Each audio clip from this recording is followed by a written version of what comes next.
Okay, so you have to be really good at transformations before we can come and do transformations with sine and cosine. So if you haven't done that one yet, first don't do this one. Go back to that because I'm gonna kind of just be talk. I'm gonna be talking through it. All right, so we're gonna look at sine and cosine functions and transformations, and then I'm gonna teach you mathematically also how to do it. So if you don't understand transformations is the fastest to do it.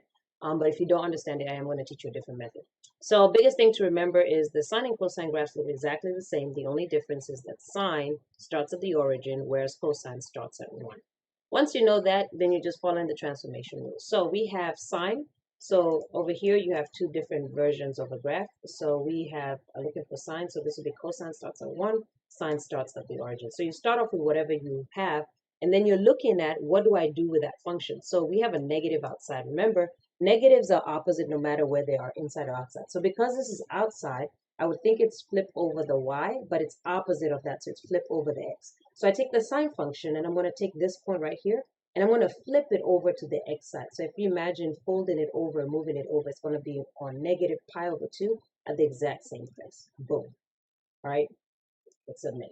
Okay, so again, now we're just doing transformations with sine and cosine. All right, so what does a graph of sine x look like? It's this one. And what are we doing to this? This is a 4 outside. So remember, multiplication outside is going to stretch it in what direction? Because it's outside, it's y and regular, right? So it's going to be stretched in the y direction times 4, whatever you think. So if it starts at 1 and I multiply that by 4, it's just going to be stretched in the y direction, like I think, times 4. All right, so now we have a cosine function. So again, sine goes through 0, cosine starts at 1. So that's a cosine function. And what are we doing? What does multiplying by 4 outside do? It's outside, so it's y and regular. So times 4 means stretched in the y direction times 4. All right, now we're getting sine. So again, you start off with sine. So the sine goes through 0, 0. What are we doing to it? We're multiplying it by 2 on the outside. Outside is y and regular. So when you multiply a number in the y direction, it's going to stretch it vertically times 2. So it starts off at 1. 1 times 2 is 2. So it just stretches the graph vertically.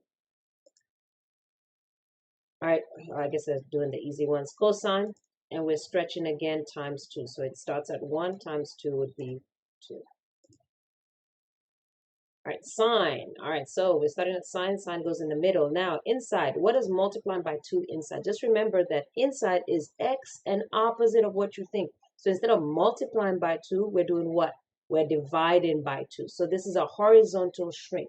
So now these little points or whatever, they get tricky. We're going to divide it by 2, a horizontal shrink, meaning like this point right here, which is at pi over 2, is going to shrink, right, by a half, right? Because divide by 2 is 1/2. So you can see it has 1, 2, 3 boxes. So because it's 3 boxes, if I shrink that by a half, it's going to be at 1.5 boxes. Right? So you can see the graph has shrunk horizontally. Be careful what points you pick. Just make sure that whatever you're doing, just make sure it's still sine. So sine starts at, in the origin is the best thing I can tell you when you're doing these questions. All right, let's take a look at another sign. So remember, it's inside is x and opposite, okay? So you think you're multiplying by half, but it's opposite, so you take the reciprocal, so you're really multiplying by 2. All right, so this is going to be sine, so sine starts in 0, 0, and you're going to stretch it, right, because it's opposite. You're stretching it horizontally, so this is going to get stretched horizontally by 2. So this is 3 boxes, so instead of it being 3 boxes, now it's going to be 6 boxes. So now it's stretched by 2. All right, you have sine again, so it goes through 0, 0. Now, what are we doing to it? All right, what does a negative inside do? Remember, negatives are opposite no matter where they are, so you would think that it flips it over the x-axis, but it's really opposite, so flips it over the y-axis. So therefore, if this is at pi, I'll take this point right here and let's see. Yeah, it does switch it. All right, so this point right here at pi over 2, if I flip it over on the y side, it'll be 3 boxes on this side. So I'm just going to grab the point and move it 3 boxes on that side. All right, sine of 4x, so again, start with sine. All right, remember, right, it's opposite, it's x and opposite. So this is a shrink by 4. So whatever number of boxes I have, I'm going to divide it by 4. So if I take this right here, have 1, 2, 3, 4 boxes. If I divide it by 4, I'm going to have 1 box, and it's a shrink in the horizontal direction. right? Again, we start with sine, so sine goes through 0, 0. What are we doing to it? So I'm going to do it in two parts. So let's do first the shrink by 4, because remember it's x and opposite. So instead of multiplying by 4, it's going to be dividing by 4. So again, let's divide it by 4. So I have 1, 2, 3, 4 boxes. If I divide 4 boxes by 4, I'm going to get 1 box apiece. And then what does this negative do again? Remember, negatives are reflections, whether they're inside or outside, they're opposite. So I would think because it's inside is reflect over the x-axis, but it's opposite of that, so it's reflect over the y-axis. So this is 1 box away from the y. So I'm going to put it 1 box away from the y in the opposite direction. So I'm just going to drag that point to the other side. All right, so now we're combining a few things. All right, so let's go ahead and do sine. And again, this is by far the fastest, but if you have a hard time with this, I will show you a different method. All right, let's do the periods first. So this is divide by 2 or multiply by 1/2. So remember, inside is opposite of whatever you think. So if you're multiplying by 1/2, you're really multiplying by the reciprocal, which is multiplying by 2. So instead of shrinking it, it's going to get 2 times as big. So we'll start off with this point right here. So twice as big. This is 3 boxes, so now it's going to go to 6 boxes, which makes sense, right? So it's a stretch in the x direction. All right, now this negative inside, reflections opposite no matter where they are. So you think because it's inside, I should reflect it over the x-axis, but it's opposite, so I'm supposed to reflect it over the y-axis. So this is at pi. So I'm going to take this point at pi 1 and put it on the other side at negative pi 1. All right, so that's that. I've got one more thing to do. This is outside. Outside is y and regular. So whatever I think to do, I'm going to do it. Multiplying by 2 on the outside is going to stretch it in the y direction. And because it's y and regular, I am going to stretch by 2. So it goes from 1 times 2 is 2. All right, so just a multiple of things that now we're going to start going into as we get higher on. So let's start with cosine. So again, cosine starts with that. Then what we're going to do is remember, inside is x and opposite, right? So this does not get bigger in the x direction. It shrinks by 4. So if I take this point right here, can I move it? Okay, so this is what I mean by be careful what it is. So that's not the point I'm moving. This is the point I'm moving. Okay, perfect. So I'm going to divide this by 4. I have 1, 2, 3, 4, 5, 6, 7, 8. So it should be divided by 2. 8 divided by 4 would be 2. So this would be, this whole point will move from 8 boxes to 2 boxes. Oh, but it doesn't let me do that. So pick a different point that will. Let's see.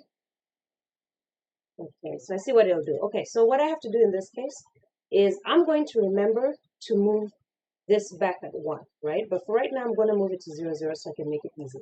So again, remember this point needs to move back here, okay? Now I'm going to say, okay, now I have 1, 2, 3, 4 boxes.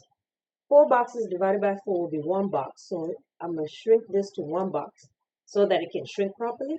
And now remember, because it's cosine, this point needs to be right here. So I'm going to move it 1 box over and boom. So they kind of limit what you can do by which points you can move, but the process is still the same. So I'm going to do that again, just in case you got confused. So I'm going to start off with cosine. All right, so remember, it doesn't matter what point I'm picking. I just need to divide it by 4, which is the opposite. So if it's 4 boxes away, I need to bring it to 1. But you see, it's moving the whole graph, right? So because it's moving the whole graph, I have to find the point that shrinks it. Now, because this is shrinking it here, it can be a little confusing. So what I'll do is I'll move this to the center. I just remember that this is the point that needs to be right here. So I can shrink it, yeah, and that works, right? So now I'm 4 boxes away to this point, and I take opposites, so it's going to be divided by 4. So this will be 1 box. But remember, this is not where I really was, right? So I'm going to move my cosine needs to be right up here. So I'm going to move that up there, and I've done that now. Then I'm going to deal with this part outside, which is y and regular, right? So it's going to be a stretch in the y direction by 3. So 1 times 3 is 3. So again, I shrank it and I stretched it. All right, it's supposed to be getting more challenging. So let's go ahead and do sine. So sine goes through 0, 0. All right, let's go ahead and take care of this negative. So it's a reflection opposite of what I think. Inside is x, so opposite will be y. So I should reflect it over the y-axis. So this point right here is going to go from pi over 2, or 3 boxes from this side, to 3 boxes on the other side. That's a reflection.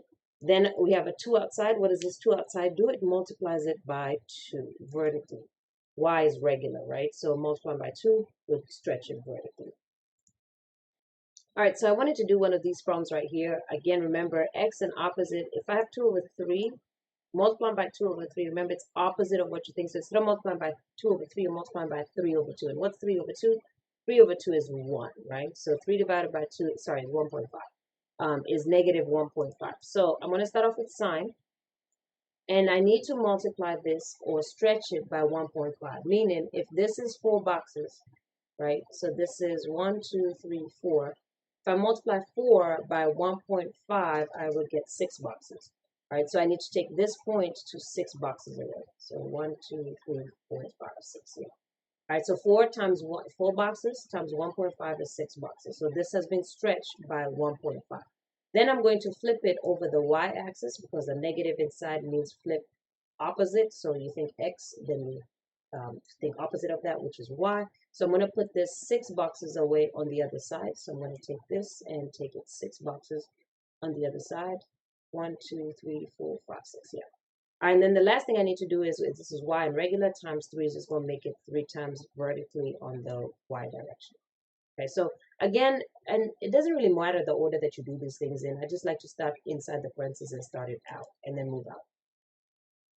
All right, start off with sine 4. So again, this is not multiplying by 4, it's opposite, so it's dividing by 4. Let me see which one shrinks it. Yeah, this one shrinks it. Let me put the original back. All right, so if this is 1, 2, 3, 4 boxes away, if I divide that by 4, it'll be 1 box away. So this point will be 1 box away. All right, then what do I do now? I have times 5 outside y and regular, so it's at 1. And so now it's going to be times 5 outside and regular. All right, we have sine, so go get the sine graph. And then here we have divided by 2. Well, opposite of divided by 2 is multiplied by 2. So you're thinking because it's x is inside and opposite, you're going to do the opposite, right? So divide by 2 is really multiply by 2. So if this is, let's see which one is moving. Okay, that one's the one that's moving. This is 3 boxes away. Multiply 3 boxes away, and that's going to give you 6 boxes. So 3 times 2 is 6 boxes. All right, so that's what it looks like. And then this negative does what? It's a flip over the y-axis. So now it's going to be a pi on the other side. So I'm going to take this to pi on the other side. And then finally, this is multiplying by 4, which means a stretch in the y direction, times 4. So 1 times 4 is going to be 4. All right, and I just want to show you that you can do it in any order. So I'm actually going to start on the outside right now. So outside is multiplied by 4. Oh, cosine. This is definitely not cosine. What graph is this? Sine. So let's change it over to cosine. Multiplied by 4, so it's going to be 4 times as high. Then it's opposite of this, so 2 divided by 3. Reciprocal of that is 3 divided by 2. So we're multiplying this by 1.5. So the distance from the top of the graph to when it hits the 0 on the x-axis is going to be 1, 2, 3, 4. And we need to take 4 boxes multiplied by 1.5, so it's going to move to 6 boxes. All right, now you see that it's moved, right? So remember, cosine should always be hitting this right here because there's nothing to make it shift like that. So we're just going to move that point back. So again, remember I said from the top of the graph to the bottom should be 6 boxes. 1, 2, 3, 4, 5, 6. All right, looks like I'm on my last question. I'm going to start off with sine. Again, divide by 2, opposite will be multiply by 2. So this is 3 boxes from here to here. So now I'm going to make it 6 boxes. All right, then what do I have to do? I stretch it in the y direction times negative 1/2. So instead of it just going to a half, it goes to negative 1. Because I'm also doing the flip at the same time. Oh, sorry, I got one more question. All right, one more question. So sine. Again, this is opposite of 2 over 3 is 3 over 2, which is 1.5. So this is going to stretch 1.5 away. So instead of being 4 boxes away, it's going to be 6 boxes away. And then the negative inside is flip over the y direction because it's opposite of what I think. So this goes 6 boxes away on this other side. 6 boxes away. And then the last thing is y in regular. 1 times negative 4 would be negative 4. Okay, so it's just the process of just following what it is that you want to do. I want to do one more cosine one, so let me pause and find that real quick. All right, so we're starting off with the cosine graph. I just want to do one more of these. Multiplying by 2 is opposite, so it's really divide by 2. So whenever you move the cosine, this does this weird thing. So what we're going to do again. All right, so what we're going to do is this. We're going to move the distance from here. So instead of, because this is shifting it, I'm going to move this top one. All right, so I'm going to do it 1, 2, 3 boxes. So I need to divide by 2. So that needs to be halfway between 3 boxes, 1.5. Then I'm going to move it back to 1, okay, because I know that cosine has to be at the top, but because it's being weird, just move this one and then move it back using this one. All right, then the last step is